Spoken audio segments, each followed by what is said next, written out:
Set to, जैसे कि आप सब जानते हो सेट टू भी आ चुका है। सेकेंड सिटिंग का भी एग्ज़ाम हो गया है और इसमें मैं जो है सारे क्वेश्चन का आंसर बताने जा रही हूँ सेट टू का, और उस क्वेश्चन के साथ उससे रिलेटेड जो भी कंसेप्ट है उसको भी मैं बताने जा रही हूँ। ठीक है, तो देखिए और पढ़िए क्या, ताकि आपके कल के एग्ज़ाम के लिए आपको कुछ हेल्प मिल सके। और जो इससे पहले वाला सेट वन का वीडियो देखे होंगे मेरा सेट टू के एग्ज़ाम देने से पहले, उनको कुछ फ़ायदा हुआ होगा, क्योंकि मैंने सेट वन में बताया था कुछ कुछ कंसेप्ट मैंने ऐड किए थे जो सेट टू में आया है एग्ज़ाम में। ठीक है, जैसे कि देखिए यहाँ पे बोल रहा है कि किसने वैश्विक, जैसे कि मैंने बताया था पहले कि दोनों में आएगा, हिंदी में भी इंग्लिश में भी, तो वैसा ही हुआ है, दोनों में आया है। किसने वैश्विक गवर्नेंस को ग्रह का सामूहिक प्रबंधक के रूप में परिभाषित किया था। ठीक है, ये क्वेश्चन है, तो इसको किसने परिभाषित किया था, तो वुड्रो विल्सन इसका करेक्ट आंसर होगा। ठीक है, वुड्रो विल्सन ने।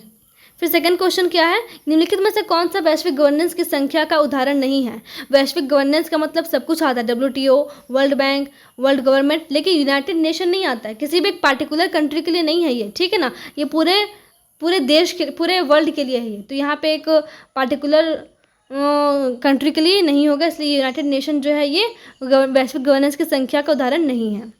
फिर देखिए थर्ड क्वेश्चन है, किस विचारक ने सबसे पहले विश्व नागरिक के रूप में कहा कि मैं विश्व का नागरिक हूँ।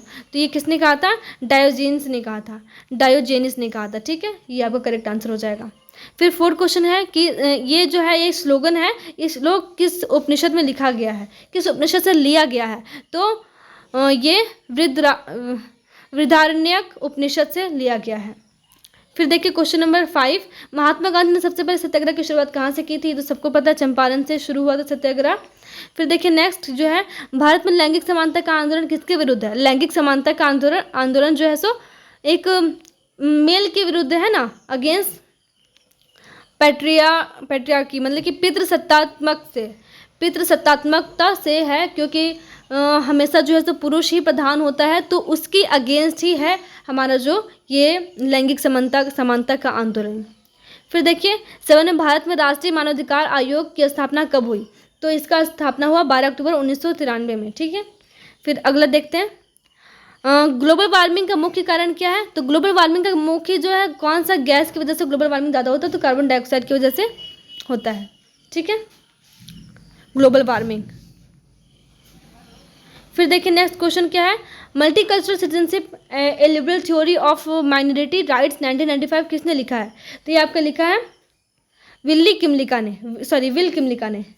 फिर आगे देखिए, अंतर्राष्ट्रीय महिला दिवस कब मनाया जाता है, तो मैंने जैसे कि मैंने बताया कि सेट वन में जो देख के गए होंगे वीडियो, उसको सेट टू के लिए बेनिफिट हुआ होगा, क्योंकि मैंने उसमें बताया था पूरा डील करके कि, और इससे पहले भी एग्जाम के पहले भी मैंने जो इंपॉर्टेंट क्वेश्चन का सीरीज लाया था, उसमें मैंने एक वीडियो में बताया था कि महिला दिवस कब मनाते हैं, अंतर्राष्ट्रीय महिला दिवस कब मनाते हैं, और किसके जन्म दिवस के रूप में मनाते हैं। तो सरोजनी नायडू जो है उनका बर्थ डेट है 13 फरवरी, तो 13 फरवरी को हम लोग बनाते हैं राष्ट्रीय महिला दिवस, मतलब कि अपने भारत में, लेकिन अंतर्राष्ट्रीय बनाते हैं 8 मार्च को, जो मैंने इससे पहले वाली वीडियो में बनाया था जब मैं सेट वन का बता रही थी। तो जो देख के गए होंगे वीडियो, उसके लिए ये बेनिफिशियल रहा होगा। गांधी जी ने अहिंसा के तथ्यों को किसकी शिक्षाओं से समझा, तो अहिंसा के तथ्यों को जो है सो जैनिज्म एंड बुद्धिज्म, जैन धर्म और बौद्ध धर्म के शिक्षा से समझा। फिर नेक्स्ट है, संयुक्त राष्ट्र द्वारा मानवाधिकार की सार्वभौमिक घोषणा को कब अपनाया गया, तो 24 अक्टूबर 10 दिसंबर 1948 को, ये सही होगा, 10 दिसंबर 1948। फिर नेक्स्ट देखिए, बोल रहा है कि मानवाधिकार के सार्वभौम घोषणा में कितना अनुच्छेद है। जैसे कि मैंने पहले आपको बताया था कि मैं सब कुछ बता चुकी हूँ, जो भी मैंने पहले पढ़ाया था ना, हर एक पार्टिकुलर चैप्टर का, हर एक चैप्टर से 10 इंपॉर्टेंट क्वेश्चन मैंने करवाए थे, और हर चैप्टर से वही सारे क्वेश्चन मैच कर रहे हैं। तो मैंने बताया था कि 30 आर्टिकल्स होते हैं, और वही आपका आंसर में आया है, क्वेश्चन में आया है।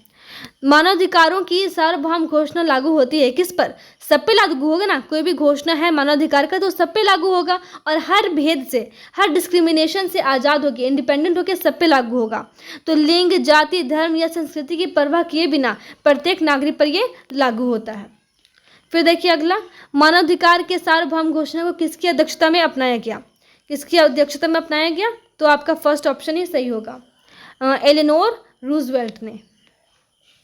फिर नेक्स्ट देखिए, सतत विकास की ओर पहला कदम कहाँ रखा गया था, तो ये आपका सही हो जाएगा, फर्स्ट इज राइट आंसर।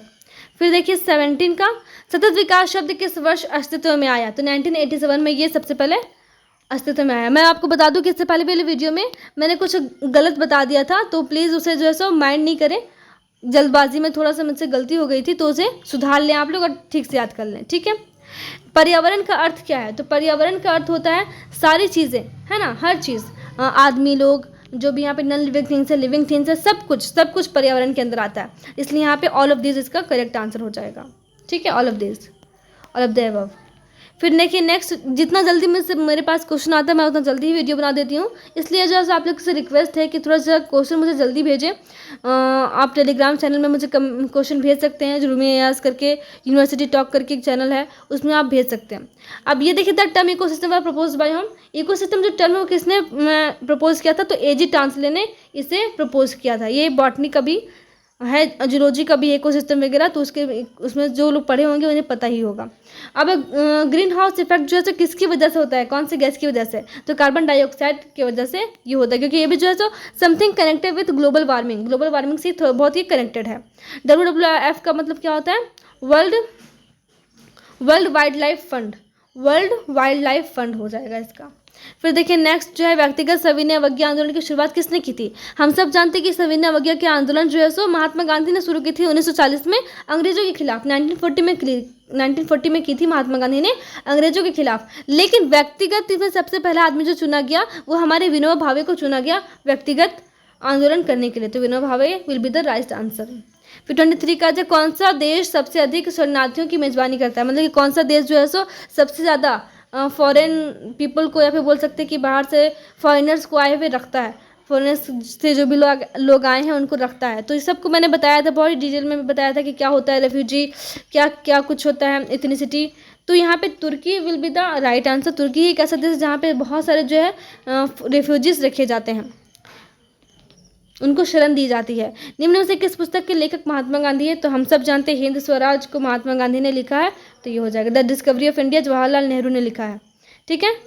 भूदान आंदोलन के समर्थक कौन थे? तो ये सब जानते हैं, विनोबा भावे ने बहुत सारा भूदान किया था, क्योंकि वो जानते थे कि जिस तरह से सब कुछ कॉमन है, जिस तरह से हवा पे सबका हक है, धूप पे सबका हक है, पानी पे सबका हक है, उसी तरह से जमीन पे भी सबका हक होना चाहिए। इसलिए उन्हें भूदान करते थे और ये एक तरह से आंदोलन होता था, ठीक है। इस तरह से सारा क्वेश्चन आप समझ आ गया होगा। कुछ डाउट है कमेंट में बता दें, या फिर कुछ भी इशू है कमेंट में बताएं, और वीडियो को देखिए, फॉलो करिए, ठीक है। Thank you.